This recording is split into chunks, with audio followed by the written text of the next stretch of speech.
मेरे सवालों का।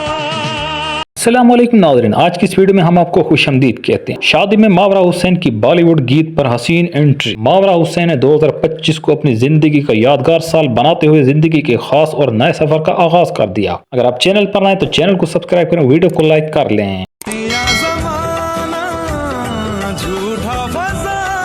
पाकिस्तानी अदाकारा मावरा हुसैन की अपनी शादी की तकरीब में बॉलीवुड गीत पर एंट्री ने तारीफों के टोकरे समेट लिए। जफा और नूर जैसे ड्रामों में अपनी बेहतरीन अदाकारी के जौहर दिखाने वाली अदाकारा मावरा हुसैन ने 2025 को अपनी जिंदगी का यादगार साल बनाते हुए जिंदगी के लिए एक खास और नए सफर का आगाज कर दिया है। अदाकारा मावरा हुसैन से निकाह के बाद अदाकार आमिर गिलानी की पहली पोस्ट सामने आ गई। इंस्टाग्राम पर अदाकार ने पोस्ट शेयर करते हुए निकाह पर अल्लाह का शुक्र अदा किया। उन्होंने अपने निकाह की खूबसूरत तस्वीर भी शेयर की, जिनमें इनके अजीज वकारब को इस पूर्व मुसर्रत मौके पर खुश और खुरम अंदाज में देखा जा सकता है। मावरा हुसैन ने यूं मुतअद्दिद स्टार के साथ काम किया, लेकिन इनका अदाकार आमिर गिलानी के साथ काम करना खुश आइंदा साबित हुआ, क्योंकि दोनों ने पूरी जिंदगी साथ गुजारने का फैसला कर लिया है। मावरा हुसैन और आमिर गिलानी का शुमार भी इन स्टार जोड़ी में होता है जो ऑन स्क्रीन अपनी जादुई केमिस्ट्री के सबके दिलों पर राज करते हैं, लेकिन हकीकी जिंदगी में खुलकर एक दूसरे का हाथ थामते नहीं दिख रहे थे। 5 फरवरी को दोनों ने निकाह किया, जिसकी तस्वीर सोशल मीडिया पर जारी होते ही जंगल की आग की तरह फैल गई।